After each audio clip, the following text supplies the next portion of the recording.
Bon, bonjour nos chers étudiants. On est arrivé maintenant au 4e chapitre. C'est là où on va avoir quelques applications. Donc le plus dur est derrière nous.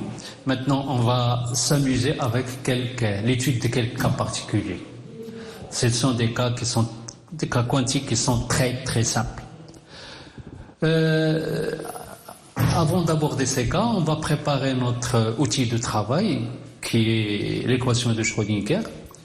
Et comme vous l'avez vu dans le chapitre précédent, on peut écrire l'équation de Schrödinger dans l'espace des états comme étant IH bar la dérivée du vecteur ket dépendant du temps fois l'hamiltonien est égal à l'hamiltonien dépendant du temps fois le vecteur ket, et ça c'est l'état dynamique du système. Donc cette équation-là, elle peut être aussi écrite dans l'espace des fonctions d'onde, comme montre cette équation-là. Donc ici, c'est comme si on a projeté ça dans la représentation R, on trouve cette équation. Et cette équation, on ne va pas la traiter à 3 dimensions, on va s'amuser avec cette équation en la traitant à 1 dimension. Et ici, j'ai développé l'expression de l'hamiltonien. Ici, il contient le terme opérateur énergie cinétique qui mesure l'énergie cinétique et le terme opérateur qui mesure le potentiel. Donc cette équation, on va essayer de l'adapter à notre système. Et on sait que les équations qui appartiennent à l'espace des fonctions d'onde ont cette propriété-là, c'est d'écrire une fonction dépendante du temps en fonction d'une fonction qui ne dépend que du temps et de l'autre qui ne dépend que de la position. Alors si je prends cette nouvelle écriture de la fonction d'onde et je l'injecte dans l'équation de Schrödinger, je remplace psi de t, x de t par f de t, psi de t, je l'injecte dans l'équation de Schrödinger qui est celle-là. Voilà ce que je vais obtenir comme fonction. Alors, ce que je vois, c'est que l'opérateur, si vous voulez, dérivé par rapport au temps, il ne va agir que sur la partie f de t. Et l'opérateur nabla, qui existe ici, ou bien delta, qui existe ici, il ne va agir que sur la fonction d'onde psi de x, ainsi que v de x. Ici, dans l'hamiltonien, on l'a choisi indépendant du temps. Donc on peut réécrire cette expression sous cette forme-là. Et comme vous voyez, donc il y a ici un terme qui ne dépend que du temps et un autre terme qui ne dépend que de la position. Ils sont égaux, c'est intéressant. Donc la partie dépendante seulement du temps et la partie dépendante seulement de la position, elles sont égales, quel que soit t et quel que soit x. Ça veut dire que ça ne peut être que égal à une constante, sinon ça ne peut pas marcher. Donc ça veut dire aussi que cette constante-là, elle doit avoir quelle dimension? Elle doit avoir la dimension de ce terme, par exemple. Ça, c'est le terme énergie potentielle. Donc c'est une énergie qu'on va appeler énergie E. Donc, si je prends la partie dépendante du temps, je peux l'écrire sous cette forme-là. Elle va être à la constante énergie. Et sur la base de ça, je vois d de f sur f est égal à quelque chose fois d de t. Donc ça me rappelle la présence du logarithme. Ça veut dire que je peux écrire cette forme-là, cette équation sous forme de logarithme. Et j'intègre. Donc ça me donne dt, ça me donne t, et là je vais avoir une constante. Et si je passe et je veux calculer f de t, je trouve c'est égal à une constante fois exponentielle moins i e t sur h bar. Donc ça, si vous voulez, c'est ça ce qu'on a appelé dans le chapitre précédent, l'opérateur évolution dans le temps. C'est ça l'opérateur évolution dans le temps. Voilà. On a résolu la première partie dépendante du temps et on va faire de même pour la deuxième partie qui ne dépend que de x. Donc l'équation de Schrödinger qui ne dépend que de x peut s'écrire sous forme d'un opérateur qui mesure l'énergie cinétique un opérateur qui mesure l'énergie potentielle. Et donc ça, si je l'écris dans l'équation, bien dans le formalisme de Dirac, c'est une équation aux valeurs propres, et la valeur propre, c'est l'énergie. Donc ça, c'est un opérateur qui mesure l'énergie sur la fonction d'onde. Une équation de Schrödinger indépendante du temps à une dimension. Si vous voulez, maintenant, le résultat que je vais obtenir, c'est que ma fonction d'onde va être égale à l'opérateur, ou bien l'application de l'opérateur évolution fois la fonction d'onde. Donc, toutes les fonctions d'onde, je peux les écrire comme ça. Ça veut dire, si j'ai un Hamiltonien indépendant du temps, je peux laisser le temps à part et après l'appliquer par la suite en ajoutant une multiplication par moins IE fois T sur H bar. Donc la constante A que j'ai ici, comment la calculer? Il faut que cette fonction d'onde soit normalisée à l'unité. Donc je calcule l'intégrale du module de psi de x et de t au carré pour x variant de moins jusqu'à plus l'infini. Il faut que ça soit égal à 1. C'est la relation de normalisation des fonctions d'onde que je note ici. Donc ça, c'est l'écriture bracket. Et si je veux l'écrire dans l'écriture des fonctions d'onde, le produit scalaire, c'est psi de x et virgule psi de x tout entre crochets. Voilà. Maintenant, on va essayer de s'approcher de résultats des fonctions d'onde, bien de résultats de l'équation de Schrödinger. On avait vu que la fonction d'onde peut s'écrire sous cette forme-là, parce que les intégrales différentielles que nous allons, ou bien les équations différentielles que nous allons traiter, nous donnent comme résultat une onde plane. Donc en général, les fonctions d'onde sont des ondes planes fois un terme qui contient le paramètre temps.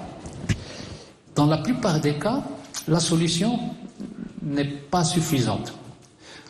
On sait, comme propriété des fonctions d'onde, c'est qu'une combinaison linéaire de solutions de l'équation de Schrödinger est aussi solution de l'équation de Schrödinger, et ça c'est une solution de l'équation de Schrödinger, et toute combinaison linéaire de cette solution est aussi solution de l'équation de Schrödinger. C'est pour cela on va faire une somme de plusieurs ondes et de plusieurs solutions, et on obtient ce qu'on appelle un paquet d'ondes.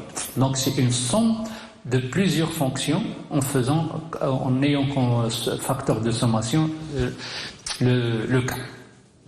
Donc le plus souvent, on utilise le paquet d'ondes comme solution de l'équation de Schrödinger, et seul un paquet d'ondes peut représenter ou bien donner une représentation correcte d'une particule.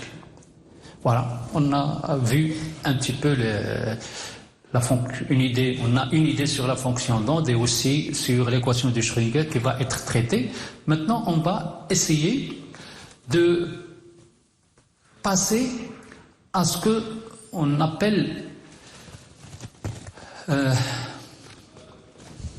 cas particulier. Si vous voulez, on va aller directement vers un cas particulier qui est caractérisé par une région où on a un potentiel qui est constant, et dans une autre région où le potentiel est nul. Et on veut étudier le mouvement d'une particule qui a une énergie E. Donc pour faire cette étude, on doit résoudre l'équation de Schrödinger. Il faut voir si les solutions de l'équation de Schrödinger correspondent au domaine physique. Et aussi, il faut voir si ce n'est pas le cas, on essaiera de faire une combinaison linéaire de solutions. Donc c'est ça l'objectif de ce travail.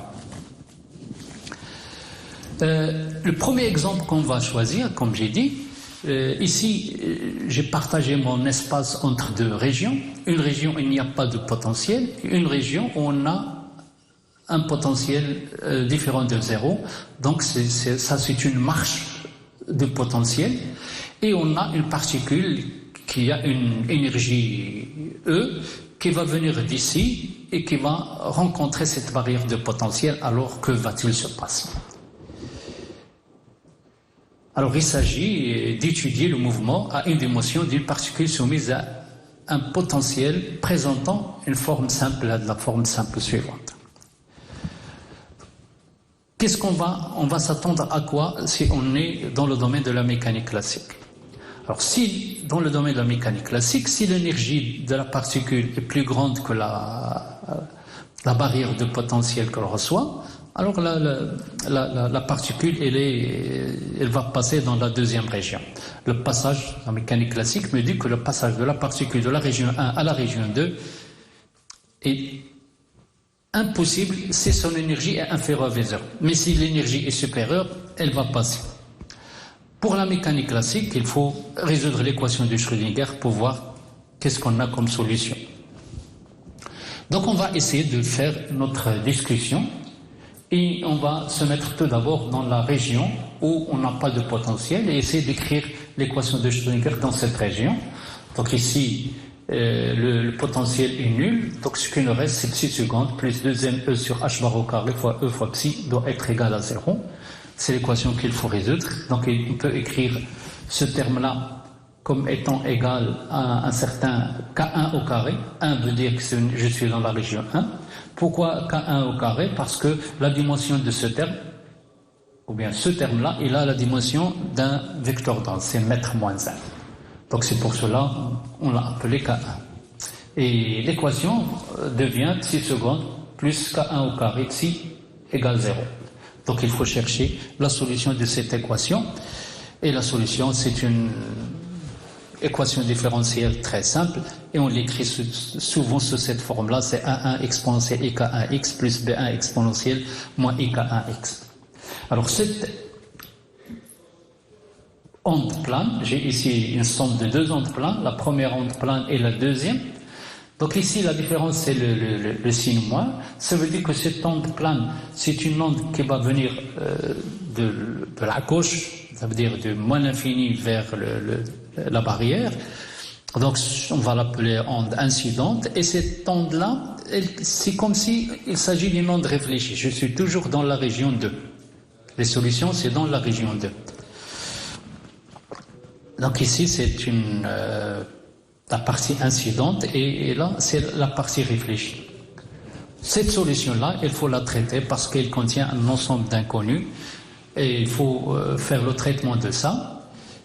Et la première des choses, on a les possibilités, si je suis dans la région 2, si je suis dans la région 2, je vais avoir cette équation-là et là j'ai le potentiel qui est différent de 0. Alors là, il y a trois possibilités. J'ai soit l'énergie plus grande que V0, ou bien l'énergie E est égale à V0, ou bien l'énergie E est inférieure à 0. Donc pour ces trois possibilités, l'expression de ce terme-là va être soit positive, soit égale à 0, soit négative.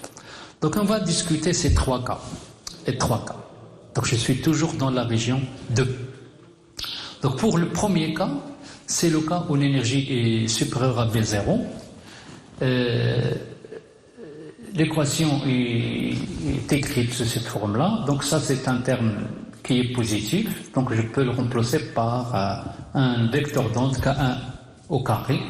Donc je vais par exemple K2 au carré puisque je suis dans la région 2. Donc 2, c'est la région 2, est égal à ça. Et j'obtiens l'équation caractéristique. Et la solution de cette équation est comme celle de tout à l'heure. C'est A2 exponentielle IK2x plus B2 exponentielle moins IK2x. Là aussi, c'est une onde qui va aller dans ce sens-là. Et ça, c'est une onde qui va venir de ce côté-là. Comme ça. On ne fait pas que des mathématiques, donc il faut faire aussi un raisonnement physique pour la solution. Et cette onde-là, qui est onde réfléchie, qu'est-ce qui va réfléchir la particule lorsqu'elle traverse une barrière de telle sorte? Alors la particule ne peut être réfléchie que si elle rencontre une barrière de potentiel. S'il n'y a pas de barrière de potentiel, c'est impossible qu'elle fasse demi-tour. Donc cette partie-là de la solution n'est pas physique. Si elle n'est pas physique, donc il faut l'enlever. Donc c'est ça ce qu'on avait dit. Dans la partie, elle n'est pas physique car il ne peut pas y avoir de réflexion dans la région 2. Donc si elle n'est pas physique, donc on peut prendre B2 égale 0. Et la fonction d'onde, on va éliminer ce terme et on ne va conserver que ce terme-là dans la région 2. Voilà. Donc c'est la solution dans la région 2. Maintenant, on va essayer d'étudier le système. On a trouvé la fonction d'onde dans la région 1, c'est A1 exponentielle IK1x plus B1 exponentielle moins IK1x. Donc ce terme réflexion est là une raison d'être parce que j'ai une barrière de potentiel. Et dans la région 2, j'ai seulement une seule composante. Donc puisque j'ai ici onde incidente, onde réfléchie, onde transmise, donc je peux étudier l'intensité de l'onde incidente, de l'onde réfléchie, ainsi que l'intensité de l'onde transmise, et aussi calculer le facteur de réflexion, le facteur de transmission. Alors, nous avons besoin de connaître ces paramètres A1, B1 et A2, et pour arriver à ça, donc on doit vérifier que la fonction d'onde, ou bien les fonctions d'onde que nous avons obtenues dans la résolution de l'équation de Schrödinger sont des fonctions d'onde qui appartiennent à l'espace des états, qui représentent des particules. Donc il faut qu'elles soient normalisées à l'unité, continues, et la dérivée doit être aussi continue. Ça veut dire là où on a la discontinuité du potentiel, c'est ici. Donc il faut que dans cette région-là, il faut que la fonction d'onde soit continue et sa dérivée aussi, il faut qu'elle soit continue. Donc deux conditions. Pour la continuité de la fonction d'onde au point x égale 0, il faut que psi1 soit égal à psi2. Donc psi1 c'est, ici je vais avoir 0, exponentielle de 0 c'est 1, exponentielle de 0 c'est 1, et ici exponentielle de 0 c'est 1, donc je vais avoir A1 plus B1 égale A2. Alors si je dérive ces deux fonctions par rapport à x, et je calcule la dérivée au point x égale 0, je trouve IK1A1 moins IK1B1 égale à IK2A2, que je peux écrire sous cette forme-là. Donc ça, c'est la continuité de la fonction et de sa dérivée.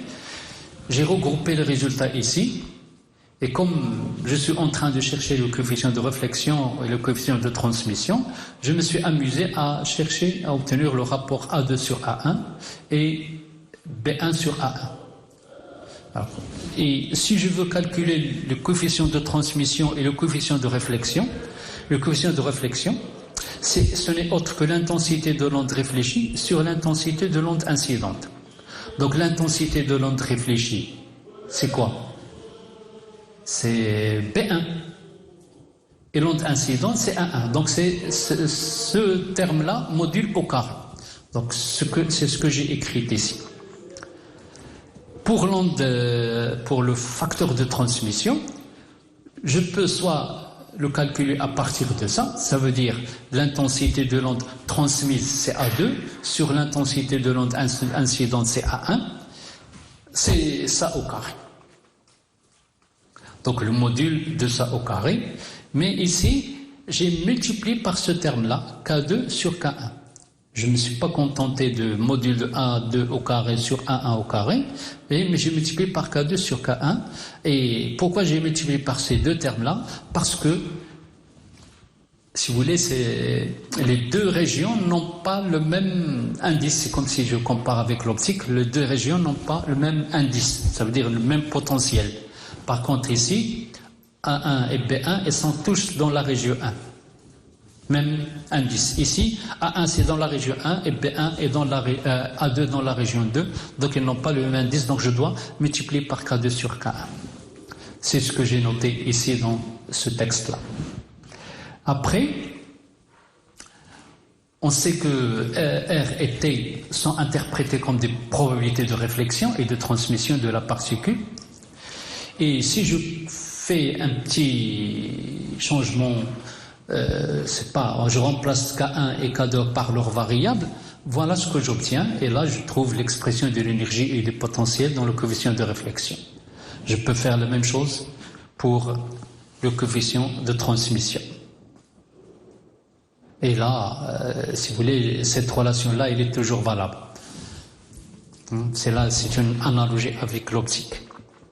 Et comme ça, je peux interpréter comme je veux mon système, comme si j'ai un système optique. Donc, on va faire une petite interprétation de ce résultat. Donc, en mécanique quantique, qu'est-ce qu'on a? La probabilité de réflexion est faible, mais elle est non nulle. Voilà. Ici, le facteur de réflexion, il est là. Donc, la probabilité pour que la particule est faible, mais elle est non nulle. Mais en mécanique classique, si la particule a une énergie supérieure à la barrière de potence, ça veut dire que c'est 100% qu'elle va traverser la barrière et le coefficient de réflexion est égal à 0. Donc les deux résultats sont différents. Je vous donne, si je fais un petit calcul, exemple, si E est 2 fois V0, le coefficient de réflexion en mécanique quantique, il est de 3%. Par contre, si je fais la comparaison avec la mécanique classique, c'est 0. Ça veut dire qu'il y a ici une contradiction, et évidemment, c'est la mécanique classique qui a raison. Si je fais appel maintenant au deuxième cas, où j'ai E est égal à V0, l'équation de Schrödinger va être simple à résoudre, donc ce terme-là va être nul.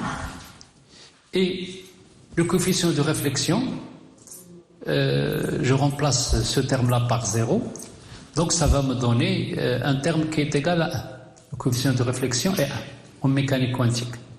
La réflexion est totale, ça veut dire si la particule vient avec une énergie exactement égale à la barrière de potentiel, la particule va faire demi-tour à 100%. 100%, il n'y aura pas de passage, de traversée de la barrière. Mais la mécanique classique me dit, mais si elle a une énergie égale à E, donc elle va traverser la barrière, mais une fois qu'elle traverse la barrière, elle va être fatiguée. Elle va être fatiguée, donc il n'aura pas d'énergie cinétique pour se déplacer, sinon une énergie cinétique très, très faible. Donc là aussi j'ai deux contradictions. Je passe maintenant au cas où l'énergie est comprise entre E et V0. Ici, si j'ai l'énergie E est inférieure à V0, que dit la mécanique classique? La mécanique classique, la particule va faire demi-tour, 100%. La réflexion est totale. Mais la mécanique quantique, il faut qu'on résolve l'équation de Schrödinger. Donc je fais une résolution de l'équation de Schrödinger dans la région 2. Donc ce terme-là, comme on avait dit, il est négatif. Donc on va essayer de le rendre positif. Et de π0 est égal à racine carrée de 2m V0 moins E au lieu de E moins V0 sur H bar. Et je vais avoir une équation différentielle de ce type. L'équation caractéristique, elle est connue. Et la solution, c'est cette fois-ci, je n'ai pas ici une forme sinusoïdale. C'est une exponentielle x à x et une exponentielle moins x. Où est-ce que je suis? Je suis dans cette région. Alors là, je discute la solution et je vois que ce terme-là, il est pour moi dangereux. Pourquoi? Parce que ρ2 c'est positif et x c'est positif. Et si je laisse, si vous voulez, évoluer ma fonction d'onde pour x infini, donc je vais avoir un terme qui est ici infini et la fonction d'onde ne sera plus une onde dans l'espace des états. Donc ce terme-là doit être éliminé parce qu'il diverge et ne le sait que celui-là. Donc ce terme-là doit disparaître et ne le sait que cette partie-là. Et les deux fonctions d'onde que j'ai sont ces deux fonctions que j'ai ici. Je fais l'équation de la continuité de la fonction et de la continuité de la dérivée et j'obtiens des rapports comme tout à l'heure et une fois que je fais le calcul, je trouve que le coefficient de réflexion est égal à 1. Mais le problème, c'est que l'onde a des chances d'être dans la région de la probabilité parce que ψ2 que je vais trouver, si je calcule le modèle de ψ2, ça va être comme ça. Dans la région 2, la probabilité de trouver la particule dans la région 2 n'est pas nulle. Ça veut dire quoi? Que la particule va entrer à l'intérieur de la région 2, après elle va faire demi-tour. Et si je fais une barrière ici très fine, de x est égal à 1, donc la probabilité pour que la particule traverse la barrière, elle est de 30%. Ça veut dire que la particule va traverser le 1 angstrom dans la région 2 et après elle va faire demi-tour. Ça veut dire quoi? Si je fais une réduction de cette barrière, la particule va peut-être traverser, et c'est ça ce qu'on va appeler l'effet tunnel, et on va le discuter dans la prochaine séance. Ou bien, merci de votre attention.